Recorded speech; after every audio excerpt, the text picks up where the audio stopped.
Yeah, I think, the best approach that I've found so far is the WSET systematic approach because it just breaks down the appearance, the nose, and the palate. I think the hard thing is that wine is still always going to be subjective. We're never all going to agree on the levels of the different components that you find in wine, acidity, the intensity of aromas, all of that. There's always going to be a little bit of disagreement there. But an objective approach like that does help you have a framework to work within. So I wouldn't say it's the only right way to do it, but it does help objectify an extremely subjective area and helps us mostly to come to a kind of common consensus. So I would advise that approach for people who are new to it because I think it's very clear and simple. Welcome, everybody, back to the Barrels and Roots podcast. My name is Sean Trace. I am your host, and I have an awesome guest with me today. Now, would you like to tell people who you are and a little bit about what you do? Hi, Sean. It's just such a pleasure to be invited on your podcast. So thank you for having me. So hi, everyone. My name is Anne. I'm a Master of Wine. I'm originally from Northern Ireland, as you might be able to tell from my accent. But I have been living and working in London in the UK since 2003, and that whole time in the wine trade. So I joined as a very junior office assistant because I'd studied French at university, and I joined a French wine importer in London and dealing with all the admin, calling up the wineries, arranging the orders, etc. And then I started to work my way through the wine trade qualification, so the WSET exams, and then eventually was brave enough to undertake the Master of Wine. I passed the Master of Wine in 2013, so 10 years after I had joined the wine trade. And then from 2014 onwards, at which point I was still working in my job at Berry Brothers and Rudd, old UK wine merchant. But on the side, I started doing some coaching of WSET diploma students. In 2016, I established my own consultancy and education business, and now I specialize fully in helping diploma students pass their exams. So that's a brief potted history of me and my journey through wine. That's actually awesome. And it was going to lead into one of the questions like I had, and I know this is a stupid question, but it's an interesting question for me because what is a Master of Wine? What does a Master of Wine do? That's a great question. So essentially, being a Master of Wine means that you have passed all the entry requirements to join a very august institution called the Institute of Masters of Wine, which was established in the UK in 1953. And it was originally for people working in the trade, in other words, the import and the selling of wine. But it has since expanded to include not only UK members, but members from, I think, around 30 different countries. I'd have to check the stats on that. But we have members based in countries all over the world and from many more origins than that. And we have members now in all walks of the wine business. So not just buying and selling, but also marketing. We have influencers, we have writers, we have educators, consultants, we have winemakers, viticulturalists, we have all areas represented. And to be granted access as a member, you have to pass a series of difficult exams. So you've got to write 5 theory papers and pass 3 practical blind tastings. And then once you get through those 2 sets of exams, you've got to write a research paper on an original topic. So it is quite academic as a qualification, quite rigorous, but an incredible thing to do. And I'm still involved in teaching Master of Wine students on the program, so still very much involved that way as well. That's really awesome. Well, the world of wine is a very established place. But, so many people, especially a newer generation, a newer wave of people are starting to explore wine. And I want to ask you this question. Why do you think wine is worth loving in the first place? Why is it such a special thing? That's such a great question. I have a very kind of fond and early association with wine because my mum and dad met each other around the same time that my dad established the first ever student wine society in Queen's University in Northern Ireland. At a time in Northern Ireland when hardly anybody drank wine. So the big wine companies were quite keen to encourage a new generation into wine. So they fully sponsored the Student Wine Society to drink the very best wines of the world. Think That's awesome. Chateau d'Yquem and Latour and, top white Burgundies. My dad still has some of the old menus to show me. And they talked about that all the time when I was growing up. So when I was old enough, I joined them in drinking wine around the dinner table. So it was a sort of nostalgic thing for me. But then as I entered the wine trade and began to study it properly, I realized how broad the world of wine is and how many disciplines it touches upon. I think that's what I find most fascinating about it. So wine is very linked to physical geography, as anyone who's ever studied for wine exams will know, but it's also related to biology and chemistry, the science of winemaking. It's related to history. It's related to philosophy. It's related to sociology. Every topic you can think of, somehow wine is relevant to it. And I just love that about it. I love that as well, because it's like you get two different glasses of wine from the same varietal from different places, and they're going to be dramatically different, just the same way people are. We get two people that grow up in different places, and they each have their own character. And it's one of the things that I love about wine versus beer or something like that, because you get two different bottles of beer, from the same place. They're going to probably taste pretty similar, but you never know with a bottle of wine, Yeah. Well, let me ask you this. What's the easiest way for someone new to wine to start enjoying it without feeling overwhelmed? Because there's a lot of names, there's a lot of different things that people tell you need to know. How can people just get into it without feeling overwhelmed? Yeah, that's a good point. My recommendation would be to try and take some kind of course, Yeah. even if it's just well, I do work with the Wine and Spirit Education Trust courses the most, and they've got a great one-day course, level 1, that just gives you an introduction to the key concepts. If you want to go a bit deeper, level 2 is an 8-week course with a simple exam at the end. Yeah. If you're not able to get to a course in person, it depends, of course, where you're based. There are loads of online options these days.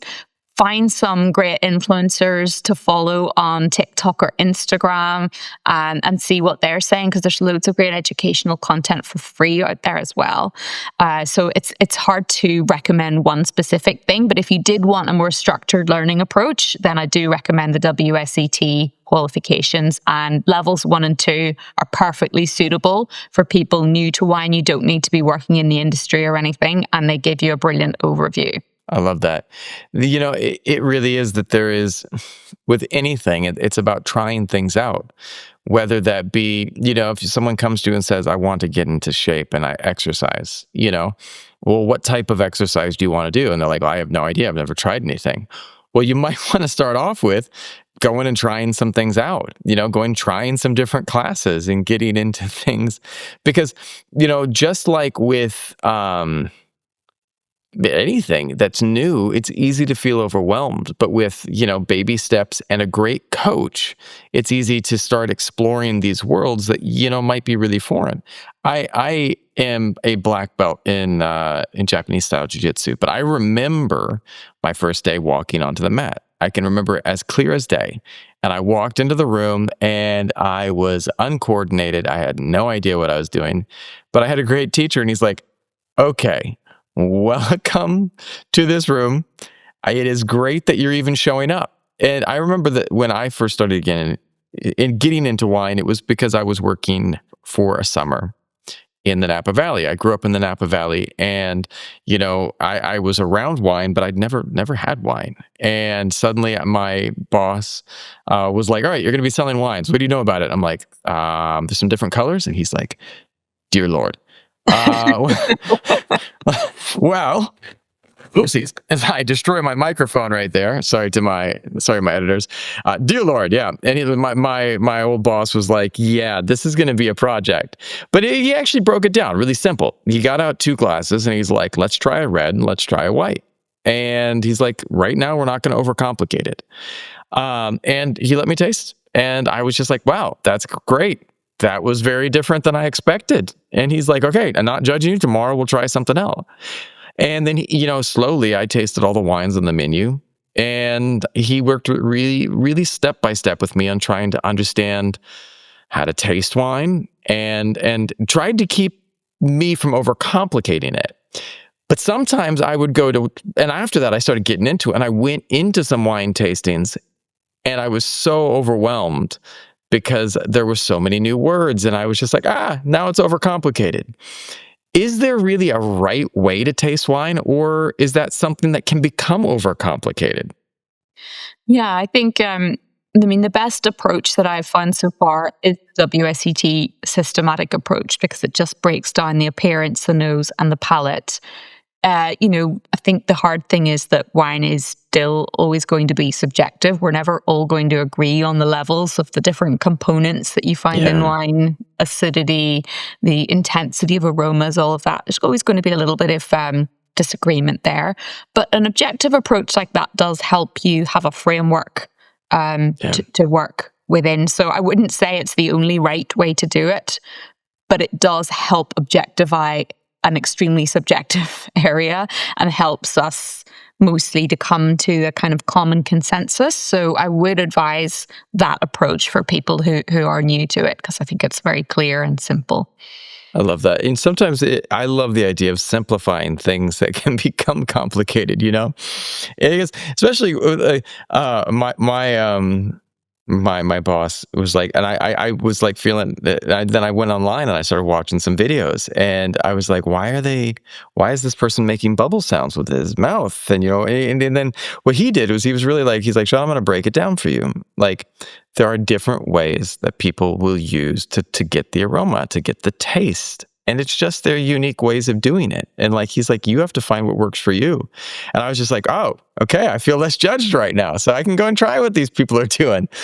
And it was actually fun like that. Hey, let me ask you this.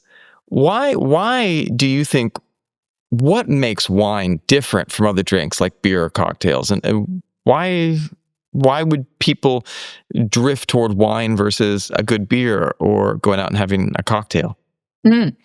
Yes, I'm not a beer drinker, so I can't speak to beer. I do love a good cocktail, but on a different occasion to what when I like to drink wine. So I think there are 2 aspects. The first aspect is clearly wine pairs really naturally with loads of different types of food. And then the second aspect is that wine anchors you to a time and a place in a way that other beverages don't always do. So I find it really special to go into my wine fridge and pick out something that I perhaps brought back from a trip 5 years ago to a wine region. Just the other week, I actually drank a bottle that I had brought back in my suitcase from Australia in 2009. So that was pretty amazing, because then it brings you back to that time and that place. And you were mentioning earlier about how 2 wines made from the same grape variety can be so different depending on where they were grown. And there is this sense of place, this word that we use about where a wine is grown, terroir. So being able to detect the sense of place, the terroir in the glass, and if it is a vintage wine, which most wines are from a single year, remembering what was happening during the harvest of those grapes. That's why people lay wine down for their godchildren or their children or nieces or nephews. I've got 2 nieces and a nephew, and I've laid wine down for them. So, when they reach the drinking age, they may or may not like it, but I'll use the opportunity to celebrate their 21st birthday or whatever. 21st birthday. Yeah. You don't like it. That's more for me. It's more okay. for me. Exactly. Yeah. So, those are a couple of the aspects that I think make wine stand out over other beverages for me. One of the things that I recognized recently is that my wife is a cocktail person. I'm a wine person. And when we go places and we travel to different locations, one of the things that we are spoiled right now, because actually I split my time between California and Ho Chi Minh City. And in Saigon right now, there's this kind of renaissance for cocktails. And there are some phenomenal cocktail bars around the city. But one of the things that my wife is spoiled, and when we travel, she always is like just sadly disappointed because so many of the places we've traveled around the US, we've traveled around the world. Last year, we went to so many different places. And one of the things that I found is like she tried cocktails and everywhere, and she was just really disappointed. But for me, I got to trying different wines in different places, and I was like, this is wonderful. This is also good. And I was really just constantly surprised by how good it was. But we were at the airport, and she there was this bar that had a good recommendation at the airport. And she had a Bloody Mary from there. And I was just like, I looked at it, I was like, I do not think that that's going to be the Bloody Mary that you're thinking that it's going to be. And it was not. It was horrible. And I was like looking at all these reviews online, and I was like, these people are lying. But one of the funny things is like, I feel like as I travel, it's easier to have good wine from different places than it would be for different cocktails. Cocktails, you might go to one bar and they just knock it out of the ballpark, but another one, it might be not that great. But everywhere in the world I think most everywhere I've been, I've found some really good wine. Yeah, it's much more dependent on, the import laws in that particular place. And, as long as it is stored and served correctly, you can't really go wrong. Whereas cocktails more dependent on the skill of the person there, right? So yeah, difference for sure. Yeah. Well, what's one common wine myth that you wish people would just forget? Something that everyone believes that you're like, that just needs to go away already. Have you heard that one about the spoon in the sparkling wine? No, but tell me, this sounds awesome. I do not know that one. I still have people asking me that. So let's say for some crazy reason you open a bottle of champagne or another sparkling wine and you don't finish the whole bottle. People have this idea that if you put a spoon in to the top of the bottle, that it'll stop the bubbles from escaping. And there's just literally zero logic to that at all. It makes no scientific sense. The only thing that's going to stop the bubbles escaping is chilling the wine right down and putting a stopper on it. Wow. I still hear it from intelligent people. So if anyone out there has thought that, then yeah, you can dispel that one. That's wild. Yeah, and that's the thing. But that's the thing, like, that's one of the nice things that I find about the internet. There is a lot of actually horrible misinformation on social media as well, but there's a lot of great information that people are talking about things that, you didn't always know. Things like how to change a tire. I mean, I don't know, like it seems pretty logical, but then you go and get people I saw one person trying to change a tire recently and they did it completely wrong and the car was just starting to roll away. And I was just like rubbing my eyes going, that's not how it works. But wine myths are kind of the same. I wonder what are some other wine myths out there. I don't know, but that's an interesting one. I can't think of any off the top of my head, but I'll let you know if I do. Right? Well, I always wonder about glasses. Like one of the things that I've always wondered about is does each type of glass really, really, really need to be that, or is a general good wine glass like, does champagne need to be in a champagne flute, or should it be in something else? Red wine, what are those giant big wine glasses that I've seen before? Are they better, or can you, drink out of a mason glass or something like a college student? Forgive me. That's a great question. And I would say the jury is still out. I think there's a consensus generally that a sparkling wine should be in a slightly narrower glass just because it will hold more of the bubbles in. Because the larger the surface area of the liquid, the more quickly the bubbles will escape. So, those sort of coupe-shaped ones that are shaped like a bowl, they're really elegant and fun to drink out of, but you will lose the bubbles more quickly. So unless you're planning to drink it really fast, which, you may be, then a narrower glass is better.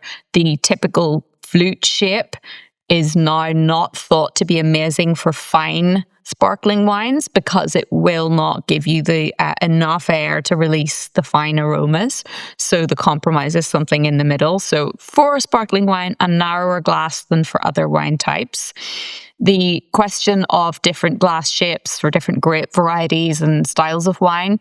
If you ever have the privilege to attend one of Max Riedel's tasting, what would you call it, demonstrations, you will walk away from that, because he's such a consummate salesman, you will walk away from that convinced that the only way to drink wine is out of Riedel's different glass shapes. So, because I don't know how he does it, but for whatever way the wine hits your palate, you experience a Chardonnay completely differently out of the Chardonnay glass than you do out of the Sauvignon Blanc glass, and it's not as good, that's for sure.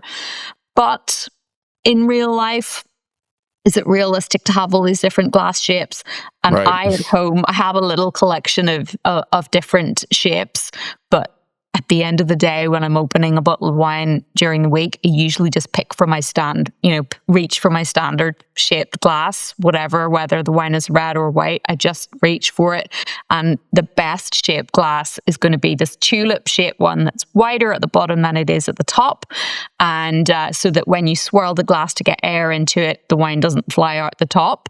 And so that there's enough of a wide bowl to get some air into it. That's broadly speaking the main consideration. So I am never too fussy, to be honest, about the exact shape and size of the glass, as long as I love that. And I love the fact that you pointed out what I had my one of my friends told me. He's like, we swirl the wine. When it's shaped like this, it doesn't go flying out. And I was like, that makes so much logical sense. And I love that, because once you start, I think that there are so many things out there that are logical, but we don't always understand why they're done. And people kind of assume it's this magical reason, but there might be something quite logical that people just have not remembered for a while.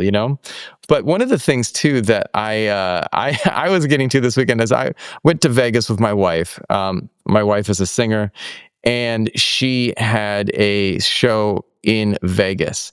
It was awesome because while she was there at the show, she got to sing at the Venetian. We had a great time, and we were walking around, and she got a cocktail, and I got a nice glass of Pinot. And she finished her cocktail really quick, and I was still thoroughly enjoying my Pinot. And then suddenly we had to go into a restaurant. So I was like, but the nice thing about Vegas is they let you take drinks with you. Mm-hmm. However, they walked up with a plastic glass, and they poured my Pinot into a plastic glass, and I was like, no. One of the things that was horrible with that was because the flavor of the plastic just absolutely ruined the wine. It just didn't taste great, because it was like, I was like, plastic glass taste.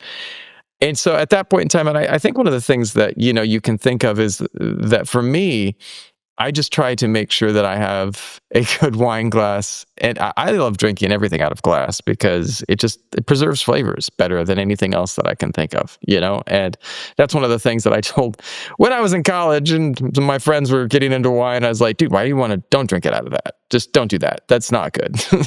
Yeah. That's good advice. It's good advice, right? Can I ask you this? Because there are, for people just getting into wine, and that's kind of, I feel like the direction I'm taking this podcast is that helping people understand that you too can get into the world of wine. And yet, not everyone can start out, getting into a $500 bottle of wine, going out and saying, hey, I'm getting into wine. Let's go buy a bottle of Screaming Eagle or something, that'd be great, All right, let's go get a bottle of Opus One or Contessa. Those are great wines, but not everyone can start there. Can a cheaper wine still be a good wine? Oh, yes, absolutely. I think there's a certain, kind of a certain minimum standard you should look out for in terms of what you pay. I'm not so familiar with pricing in the US market, but here in the UK, I'd be advising people, if they can afford it, to be at least spending around £10 on a bottle, simply because so much of the cost of a bottle of wine is, the taxes and the transport and the packaging and all of that. So by the time you deduct all of those things and the margin of the retailer and everything, by the time you deduct all of that from a £10 bottle, you might be spending £3 on the liquid. But imagine if you buy a £6 bottle, then, it's like Right. 50 pence on the liquid. So if you can spend a decent amount, I don't know what the equivalent of that would be. It's about, I just looked it up. It's about like $14 US. 14, yeah. So again, in the US market, there may be different costs involved in the chain. So it might be a slightly higher price point in the US. I'm not sure. But yeah, try to spend that. But yes, of course, you can get good wine at those kind of price points. And you can get wine that is reflective of its origin as well, and that will allow you to enjoy this sense of place that I was talking about earlier. So yeah, most definitely you don't need to spend $500. Right. Just start somewhere. Well, I love that you pointed that out because, I think that a 20, like US, probably about $20 because I think there are some different things in there. About a $20 bottle of wine is still pretty good. You start getting under that or going wine by the box. It's generally not what you want to be drinking. But how do you figure out what kind of wine you like if you don't know the words to describe everything? How do people start figuring out what type of wine is the right type of wine for them? Because there's so many different types. Yeah, no, that's a good question. I think you do need to start by tasting some things. If you already do go out occasionally for a glass of wine, you might have your grape variety that you always go for. And then what you want to do is, let's say you're a person that loves Pinot Grigio or Sauvignon Blanc, or you love a Cabernet Sauvignon or a Shiraz or a Merlot, then you can start to look up the kind of words that people use to describe the wine that you tend to like and go for, and then start to use that language to try and find other similar styles. So if you like a Cabernet Sauvignon, you might look it up and find words like full-bodied, tannic, ripe flavors, dark berry fruit. If it's oaked, it might have hints of vanilla and spice. And if you find a wine that's described in those terms and you really like it, then start to look for other wines also described in those terms. And you're probably going to uncover that way other grape varieties or other wine styles that are not as widely available, but which are more niche and more interesting. And the best value for money tends to be found in the names that are lesser known, but those are obviously harder to discover if you're new to wine. And do engage with sommeliers. If you're in a restaurant that has a sommelier, they are there because they're the expert, and they love it when people ask them questions, ask for recommendations, ask for advice. They love nothing more than talking about wine. That's why they're there. So don't be shy of them. I think there's a perception that somms are there to kind of rip you off and upsell you and all of this. And, maybe some of them do that, but a good somm should not be trying to do that. They should be trying to stick within your budget and educate you and inspire you and excite you, and help you find new styles. I remember, I'm going to date myself here. I remember when I was younger and I went to the music stores. Yes, you young people, we had music stores. Go there and you'd go in, and same thing with video shops, like whether it be Blockbuster or something like that. You'd go in and now you just have all this stuff laid out in front of you. You're streaming, you click on it and you can play it for a second. You don't like it, you pop off. But when we used to go to Blockbuster or to the music store, it was an investment. Like you would go in there and they would all have all these things. And the best person, I remember what was the name of it? There was a small video shop in my hometown. I think it was called, I can't even remember the name of it, but there was this guy that owned this video shop and he watched everything. And I remember once I went in there and I just had gotten all of the new stuff. I was big into martial arts movies at that time and all of that era, Jackie Chan and Van Damme and all that good good stuff that was around at that time.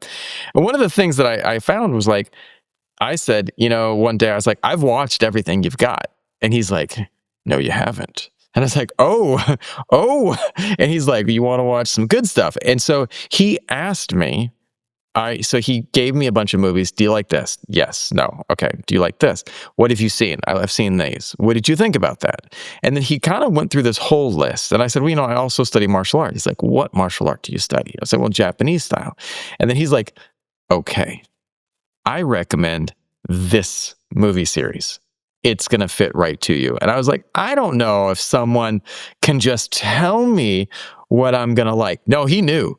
He was spot on because he had been there. He'd watched all this. He'd tried all these things, and he had this good understanding because he had so much more experience in that field. And then after that, I was like, dude, this guy is some type of film guru. He knows all about it. But it was just experience. And he took the time to get to know me. And by doing so, he was able to kind of troubleshoot and see what I liked. And I feel like, and I believe there are people out there in the wine world who are doing and can do the same thing. Yeah, I think that's a great parallel that you've drawn there, because any subject that has a lot to it cannot be just learned overnight by everybody. That's why you may as well tap into the brains of the people who have studied it and who do know it and who are excited and enthusiastic about it and want to share their knowledge with you. So a som is kind of like the equivalent of the person in the Blockbuster store, right? Right. They are a lot more fancy and they get to have cooler things, but super similar, and it was nice because I think that one of the things too that I would tell my younger self, if I got to meet my younger self before I was getting into the world of wine, was to not judge what I liked. It's like I think that when we start watching movies, people, you want to watch a certain type of movie, go for it. You like Squid Games? Great. You don't? That's okay too. But with wine, I find that like a lot of people in wine have certain wines that they like, yeah, this wine, it's better than those wines. And just varietals too. I'm from Napa and like Cab is king there. And like I grew up in the Napa Valley. And like if you're not a Cab drinker, they look at you just going, what are you having over there? Oh, I'm having some Pinot Noir or some Merlot or Malbec, which are some of my favorites. And they just look at me, they're like, not a Cab? But I like Cab, but I sometimes want something a little less robust. Just, because some of the Napa Cabs, they can kick my butt, and so they're just like, there's a lot of flavor. And I just had to sit there and give myself permission to, when everyone else was saying, this is a better wine, I'm sitting there going, I really enjoy this. And that's just my palate. And I think that was one of the things that was a great realization for me, is that your palate is your palate. And it's okay to like what you like. Yeah, and isn't that one of the most wonderful things about wine as well, along with the other things that we've already mentioned, that the sheer diversity of it, there is going to be a wine style for most people. Some people will not like wine, but most people who drink wine are going to find something that suits their palate. It's brilliant. I love that. I had a friend who came onto the podcast recently, and she said that she loves Sangiovese because she grew up with a family that was European, and they just had always been around Italian varietals. And so when she has any type of Italian varietal, she just feels reminiscent of home because it's this association. She's like, I like the flavor of other wine varietals, but nothing feels like home like when I drink an Italian varietal. And so it was really special too, because you talked earlier about the idea of place. Like you drink a certain wine and it reminds you of something. I've got a bottle over here that I just picked up on the way back from Las Vegas, and it's just a little mini Napa Cab from Joel Gott, and I know who they are. I grew up going to Gott's Refresher, and like it has this time and place for me, and I know that when the time comes around, I'll sit there and enjoy that with my wife, and sit there and go, "Hey, you remember that trip that we went to Vegas? This is from that," and it's this beautiful anchor that wine has. Yeah, love it. I agree. Right? What wine do you love? Ooh, that is a great question. And usually that question usually comes in the form of what's your favorite wine, and I can never answer like one single style, because I think one of the lovely things about knowing more about wine is that you can kind of scan your brain scan through the different styles that you know of, and then match one to the occasion, the food, the weather Yeah. outside, all of those things. If you look at my wine collection, a lot of it is from France because that's the country that I've traveled most widely in terms of wine regions, and I lecture a lot on the wines of France. So I do have quite a lot of French wine in my collection: red, white, Rhone, Burgundy, Bordeaux, bit of everything really. But I really do love many wine styles from across the world. I have other European wines in my collection: Italian, Spanish, some US, some Australian, some New Zealand, some South African. It's really, really difficult for me to pick. That's awesome. But, if someone else is paying and there's no limit on the budget, then one of my top wines is a really good white Burgundy. So a Chardonnay from the Côte de Beaune region of France, like a Meursault or a Puligny Montrachet. Those wines are they just light me up. Love them. Love that. Let me ask you this. Does wine need to be serious to be good, or can wine be fun? Oh, wine can definitely be fun. One of my favorite styles is Beaujolais Nouveau, which is kind of within a few weeks of harvest, the wine is bottled and sold. So I've just been enjoying, because Beaujolais Nouveau was released last month. So it's always the third Thursday of November. I think it's always the week before Thanksgiving in the US that they release the Beaujolais Nouveau. And so I've been drinking the 2025 Beaujolais already. And it's kind of like a fun, juicy, yummy wine, not one that you sit and swirl the glass for ages and write down 29 tasting notes and savor it and wait for the air to develop the layers. Nothing like that. It's just, isn't this delicious? You just awesome. glug it. I love that. If someone is wanting to get into this world of wine, and where should they go? Where should they start? It's very unique for each person. I think if I were doing it these days, I would probably start on social media and start following some influencers that, I resonated with. I think that would be, and then your algorithm will start showing you more content, so then you'll have a lot of choice of who to learn from. So that would be the online answer. If you are in a city that's big enough to have a wine bar or a wine store, then go out and taste, visit a wine bar and try things by the glass, or go to a store and speak to the person there who is knowledgeable, like our Blockbuster friend, Right. and ask for some advice on things to try. So there's both the kind of like finding people to learn from and then finding wine to taste. Is probably what I'd be doing. If you're teaching people right now, how can people look up about your services and what you offer?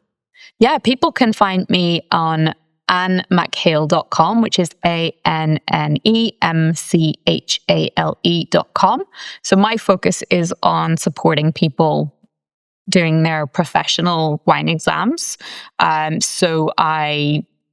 Sometimes I host introductory tastings and corporate events and things like that, but I'm mostly teaching people who've worked their way through the earlier qualifications. So if anyone out there is listening and who's done one of their WSET exams and is thinking of progressing up through the levels, then definitely give me a follow. You can find me on Instagram as well on McHale Wine. But yeah, anyone who's interested in wine should give me a follow on there, because I do post in my stories about great wines that I'm drinking, what I'm enjoying, regions that I'm traveling to. So if you just want to follow my journey, then do give me a follow there. That's awesome. Well, I want to say that has been awesome. I want to ask one last question. And if you could go back in time and give your younger self some advice about wine and getting into wine, what advice would you give yourself? Ooh, that's a great question. I mean, a lot of what I've done, I would probably still do again in terms of learning, studying for the exams. And I've been fortunate enough to live all this time in the great city of London, where we can try wines from everywhere in the world. So I would say definitely stay in London. I'd probably be a bit kinder to myself about, I used to worry a lot about when I was blind tasting in an exam, about getting it right and all of this kind of thing. I'd be a bit kinder to myself and say, try and enjoy it a bit more, because wine is such an interesting topic. Focus on that aspect of it and stop worrying about whether or not you're getting the wine right in the exam. I know that lots of your listeners won't be taking exams, so they won't need to worry about that. But certainly just try and enjoy it and soak in as much information as you can. And if possible, try and get to wine regions and to vineyards and experience the process for yourself too.